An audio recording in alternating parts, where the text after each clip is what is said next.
We have some trouble in paradise yet again, as the CEO of Ripple, Brad Garlinghouse, said some very interesting things about Ripple's connection with the Silicon Valley Bank. Now, a little bit earlier, I already covered on the channel that Ripple had some sort of exposure to SVB, and that's because of something that David Schwartz said. And I don't know exactly where it is anymore because it's been a little while, but a little while ago he basically said, Ripple will issue a statement shortly. I can't say anything until they do. As people basically knew and expected it, but the officials were not out there. Anyway, he a couple seconds ago has said Brad has made a brief statement on Twitter summarizing Ripple's exposure to SVB, and here's what he said. Setting the record straight on SVB questions. Ripple, or maybe something else, Q's, but whatever. Ripple had some exposure to SVB. It was a banking partner and held some of our cash balance. Fortunately, we expected no disruption to our day-to-day business and already held a majority of our USD with a broader network of bank partners. Obviously, a lot is still unknown about what happens with SVB and is the case with many others. We hope to have more details soon, but rest assured, Ripple remains in strong financial position. It's ironic that so much of what's happening as some companies scramble to make payroll highlights how broken our financial systems still are, i.e., wires are still not 24/7, 365. Rumors lead to collapse and the friction of moving money within a deeply fragmented system. So all you have to know about, I guess, the entire situation right now is that we don't know the official amount that they were exposed, and this is a Ripple problem. In almost no shape, way, or form is this an XRP-related problem. Now, if you're in my Telegram group, I already told you guys, Bitcoin doing pretty well. Like, it's literally pumping pretty crazily, but potentially here, be prepared for a little downturn in regards to XRP, and that's mostly because we don't know what's going to be brought up tomorrow. Let me rephrase it. The reason I'm saying that short positions right now are not too crazy is because cryptos are moving up like wildfire. Ethereum is up a lot, which I bought a good chunk of earlier today. Bitcoin is up almost 5%, which is amazing to see. USDC is back at 97 cents, and it all looks good. But tomorrow is the big day. And so what I also did not recognize with USDC was that a lot of things can happen overnight, especially when more and more people start to understand about the situation.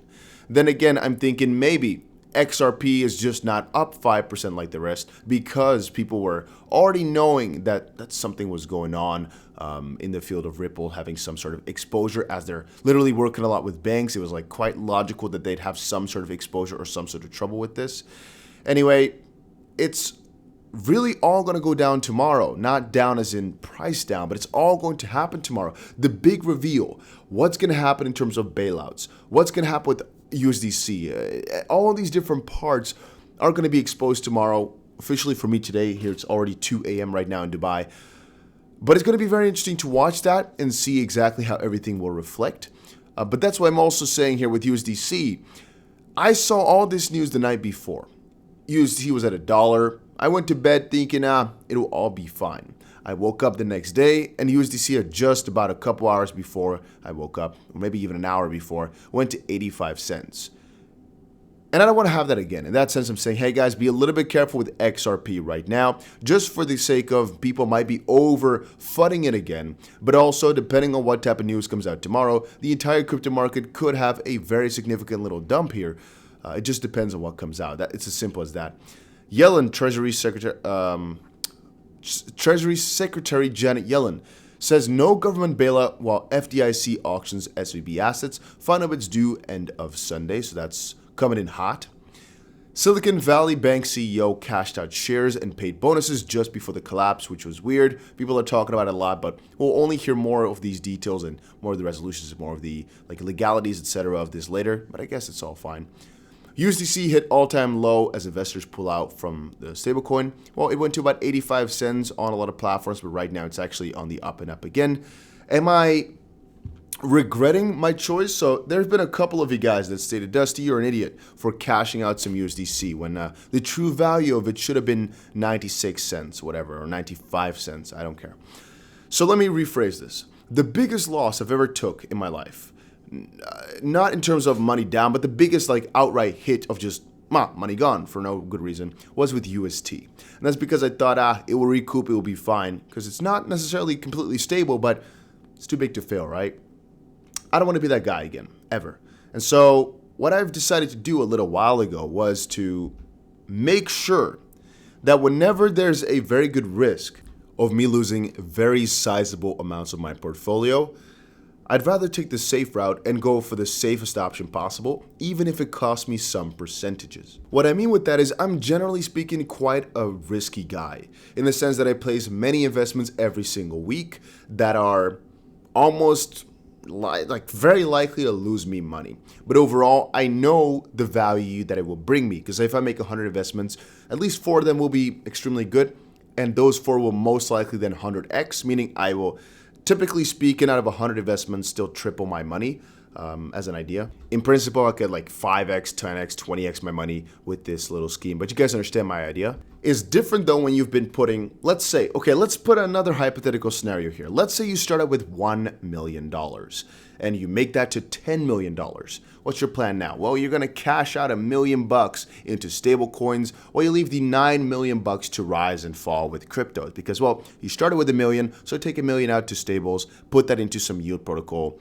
But then what happens? Well, crypto goes down a lot. So your 9 million becomes 4 million, let's say, right? But now in reality, your 9 million has gone down to about 1.5 million because crypto's down like 80% or so. So you still have the 1 million left though. But then all of a sudden, your 1 million gets swooped away because, well, stables just crash or go crazy. Now all of a sudden, from having 1 million in secured money on the side to kind of potentially buy the dip back or recoup, et cetera, et cetera, et cetera, you all of a sudden only have about $1.5 million left out of the 9 or 10 million even, which you thought you kind of like safe keep or do smart things with, but now you've lost everything. I'd rather have it in the way of this. Let's say that million is then in some sort of risk now because of something that's happening. You don't want to risk. You're looking for safe options. And one might say, go for a bank. Might be an option. But let's say you like to keep things in a crypto way. What's then the safest option? Just take the hit on USDC, sell it for 92 cents or 94 cents on average, and whatever, be happy with whatever you've got left, because at least you've gotten rid of some additional risk here where you don't like risk. So is it the best decision? No, but sometimes these are desperate ones for crazy times. I mean, who could have thought that the bank would freaking collapse, right? So we just got unlucky with all these type of things, and it's honestly the game that we're playing here. You know, a lot of moving parts, a lot of crazy things. And do I think USDC will recover over time? Yes, but it just depends on what's going to happen in the banking industry. And again, another important thing to understand is if USDC actually does end up crashing, everything's going down. Every single thing right here, which is another quite important part. On an opposite end, I'm also thinking, well, they've got a lot of plans and everything's going to be revealed tomorrow, so all my speculation here has no point. Circle plans to cover missing liquidity in Silicon Valley Bank with corporate funds. They keep saying they've got the money and it will all be fine, and I do believe that from most perspectives, because it just doesn't seem as if this could take them down. This is not UST. They're proper in almost every single way. Only thing I'm afraid of is just a bigger bank like little roller coaster that we might be seeing here. But honestly, the way it's looking is it's going to be some sort of bailout or some sort of insurance, some sort of like resolution in a pretty easy manner. These guys are going to recoup a lot of their funds anyway as well. It's not going to be that bad. It's just like a little wave of FUD and insecurity that will go over, which is potentially why the crypto market's back on the up and up, as a lot of positive articles have been coming out. You can just type it in SVB, and you'll see like 5,000 articles over the last day, written by different CEOs, written by different spearheads, talking about how it will most likely all be fine. And on the opposite end, there's a couple people who are saying this is just the start of many bad things to come. And all I can say about it is we'll see tomorrow. And if you're wondering, what are we waiting for tomorrow exactly?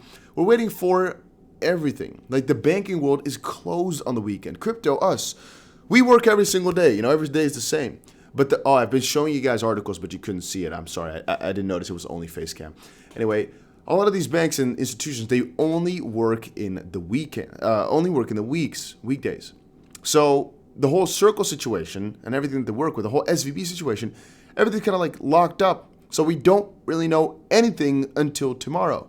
And that's why I said USDC could get a massive crash tomorrow, could get a massive pump tomorrow. Don't think it's all over, because it's literally just been like intermediary time. It's like been little, I don't know the best word for it. Limbo. Man, I'd have to think about this for like 30 seconds. It's like in limbo right now. Be prepared for tomorrow. That's all I'm going to say. In regards to XRP, I still remain extremely bullish. But I'm preparing you. I made a mistake with USDC of thinking, hey, it's not dumping immediately, so it's probably going to be fine. It could be that people realize the whole Ripple situation a little bit later. Does it really have any effect on XRP? It wouldn't be logical as to why.